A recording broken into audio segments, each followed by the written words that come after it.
सोनिया जी का विजन हम तेलंगाना में आगे लेकर बढ़ाएंगे। सोनिया अम्मा कह के हमेशा आप बुलाते हैं, उनको रहें।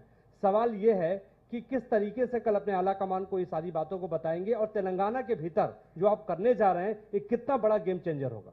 तो मैं एक बात साहब कहना चाहता हूं, इसीलिए हम तेलंगाना राज्य सरकार के तरफ से हमारे मंत्रीगण के साथ साथ हमारे लोकसभा राज्यसभा एमपीओ के साथ साथ कल हम लोग leader of opposition in Lok Sabha Rahul Gandhi ji से, leader of opposition in Rajya Sabha Mallikarjun खड़गे जी से कल सवेरे हम लोग मिलने वाले हैं, क्योंकि फरवरी 4, 2024 में हम शुरुआत किए, फरवरी 4, 2025 में हम कंप्लीट किए। जनगणना में जाति गणना हम लोग पूरे किए। इसीलिए तेलंगाना राज्य ने यह फैसला किया, February 4 is social justice day. Every year February 4 we are going to celebrate as a social justice day. We have done meticulously, scientifically, and we have passed a resolution, we have passed a bill, 42% education employment में OBC reservation देने के लिए, और politics in local bodies 42% reservation के लिए हम bill बनाए। ये दो बिल गवर्नर के थ्रू केंद्र सरकार को हम भेज दिए, बहुत महीने हो गए, केंद्र सरकार ने इसके बारे में कुछ फैसला नहीं कर रहा है। इसीलिए अभी लोकसभा राज्यसभा चल रहा है, इसीलिए सड़क से लेकर संसद तक लड़ने के लिए हम तैयार होकर तेलंगाना राज्य से हम सब लोग दिल्ली आ चुके हैं। कल सवेरे हम लोग राहुल जी खड़गे जी से मिलकर हम ये गुजारिश करेंगे कि लोकसभा और राज्यसभा में हमारा मदद आए, और शाम को 5 बजे हम लोग पूरा लोकसभा और राज्यसभा कांग्रेस के एमपीओ को जो प्रोसेस ने हम लोग अडॉप्ट किए, जो मेटिकुलस हम काम किए, उसके बाद जो डेटा पूरा हम लोग असेंबली में बोलकर बिल बनाने के बाद हम लोग एक independent expert advisory committee headed by justice Sudarshan Reddy and different experts को एक कमिटी बनाए। ये डेटा पूरा उन लोगों को दिए, डेटा एनालिसिस किए, और एनालिसिस के साथ साथ हमको सुझाव दे आगे हम कैसे कार्रवाई चलाना है। तो उन लोग भी सुझाव दिए, आने वाले कैबिनेट में हम लोग उसका अप्रूवल लेकर असेंबली में चर्चा में लागू करेंगे। उसके आगे हम लोग welfare, development, education, health and political reservation के लिए ये डेटा हम लोग इस्तेमाल करने वाले हैं। इसीलिए आज केंद्र सरकार ने हमें बात नहीं मान रहा है। इसीलिए हम लोग पूरा विपक्ष के नेताओं को पूरा जमा करके लोकसभा और राज्यसभा में हम लोग भारतीय जनता पार्टी सरकार, एनडीए सरकार को हम लोग वहां पर जवाब दिए, जैसा हमारे बिल पास किए, जैसा हम लोग लोकसभा राज्यसभा में कार्याचरण लेने वाले हैं। इसीलिए हम लोग दिल्ली आए, विपक्ष के नेता लोगों से हम मिल रहे हैं। कल कांग्रेस पार्टी को, दूसरे पक्षों का नेता लोगों से हम मिलकर हम ये रिक्वेस्ट कर देंगे, तेलंगाना मॉडल जो बनाया जनगणना में जाति गणना, वो मॉडल केंद्र में लागू करना। और तेलंगाना में, क्योंकि पिछले महीने में तेलंगाना हाई कोर्ट हम लोगों के जजमेंट दिया हुआ है, 30 दिन में लोकल बॉडी में रिजर्वेशन तय करो, 90 डेज में चुनाव पूरे करो। तो हम लोग 30 दिन में 42% देना है तो पहले बिल पास होना। इसीलिए हम लोग दिल्ली आए, हम मदद मांग रहे हैं। पत्रकारों से भी हमारा गुजारिश है कि आप लोग पूरा मदद करो।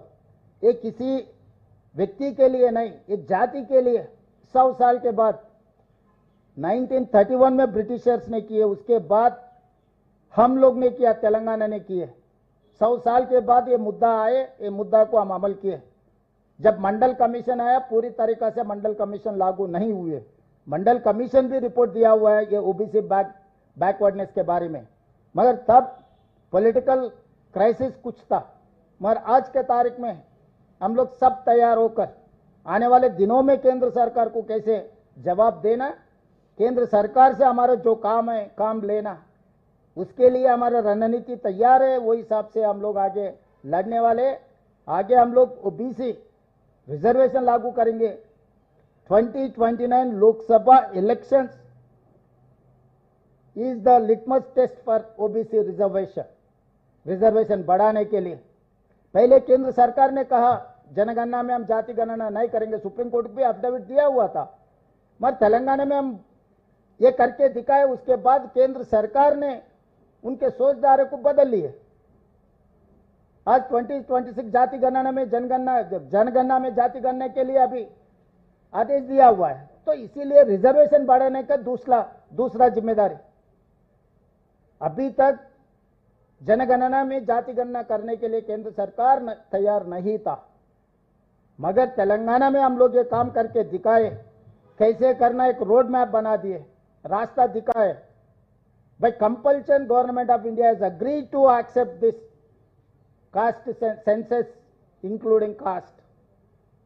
तो आगे हम रास्ता दिखाएंगे। अगर रास्ता खो गए तो मोदी जी सरकार ने हम रास्ता दिखाएंगे, हम टार्च बेरर बनेंगे। जो राहुल गांधी ने वादा किया है वो सोने का लकीर है। जब भारत जोड़ो में कन्याकुमारी से लेकर कश्मीर तक 150 दिन 4000 किलोमीटर पदयात्रा में तेलंगाना में 25 दिन राहुल गांधी ने पदयात्रा किया था, कुछ कम 400 किलोमीटर। तब वादा किया था तेलंगाना जनता को, कांग्रेस का सरकार बना दो, हम लोग तेलंगाना राज्य में जनगणना में जाति गणना करने के लिए। राहुल गांधी वादे के ऊपर तेलंगाना राज्य में हम लागू किए। फरवरी 4 तारीख 2024 में हम शुरू किए, फरवरी 4 2025 में हम पूरा किए। फरवरी 4 is social justice day for Telangana state. तो भारतीय जनता पार्टी कुछ भी बोलने दो, कुछ भी बहाना बोलने दो। कुछ लोग बोल रहे हैं मुस्लिम रिजर्वेशन निकाल दो, इसमें से 10% मुस्लिम को हटा दो, हम मदद देंगे। मैं सीधा सीधा बीजेपी नेता लोगों को सवाल करना चाहता हूं। नरेंद्र मोदी जी का जो जन्म लिए गुजरात में, आज के तारीख में नरेंद्र मोदी जी जहां से लोकसभा रिप्रेजेंटेशन कर रहे हैं उत्तर प्रदेश से, और जहां पर आरएसएस केंद्र कार्यालय महाराष्ट्र नागपुर से, 3 राज्यों में आप मुस्लिम को हटा दो। 3 राज्य सरकार आप कहिए, गुजरात, उत्तर प्रदेश एंड महाराष्ट्र, 3 के 3 आपका ही सरकार है। 2 जगह से, एक जगह में मोदी जी जन्म लिए, दूसरे जगह में रिप्रेजेंट कर रहा है, तीसरे जगह में आरएसएस है, आरएसएस नेशनल हेडक्वार्टर्स है। अगर हिम्मत है तो आप लोग ये 3 राज्यों में मुसलमानों का रिजर्वेशन हटा के दिखाओ। भटकाने के लिए बात मत बोलो, चुनाव के लिए ऐसे कहानी मत सुनाओ। ओबीसी जागरण हो गए, अब ओबीसी रिजर्वेशन देने के लिए तैयार नहीं है। ओबीसी को न्याय करने के लिए आप लोग तैयार नहीं है, इसीलिए मुसलमान का बहाना लेके चलाने के लिए कोशिश कर रहे। ये ऐसा नहीं चलेगा। हम लोग लोकसभा राज्यसभा में आपको पकड़ लेंगे, आपसे ये काम लेकर ही रहेंगे। नहीं है तो सरकार में जो है, सरकार को हम दरखास्त रखेंगे।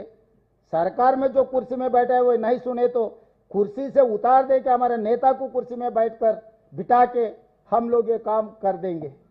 सर, राष्ट्रपति गवर्नर దగ్గర పెండింగ్ లో ఉన్న బిల్లులు ఆర్డినెన్స్ పరిస్థితి ఏంటి sir? What is the status? అదే కదా చెప్పిన అదే కదా ఇవ్వాల్సింది. ఏదో ఎక్స్ప్లెనేషన్ అడిగారు సెంట్రల్ స్టేట్ గవర్నమెంట్ అని అడిగాను. ఒక నిమిషం చెప్పండి. వాళ్ళ పిచ్చోళ్ళ, వాళ్ళకి ఏం తెలుసు? పిచ్చోళ్ళ గురించి ఏంది మనం మాట్లాడుకునేది? ఎవరు చెప్పిండంట వాళ్ళకు? ఎవరు చెప్పిండంట? ఇక దాసోత్సవం గురించి కూడా నువ్వు చర్చ చేస్తున్నావు అంటే కొంచెం నీ స్టేటస్ని చెక్ చేయించాలి.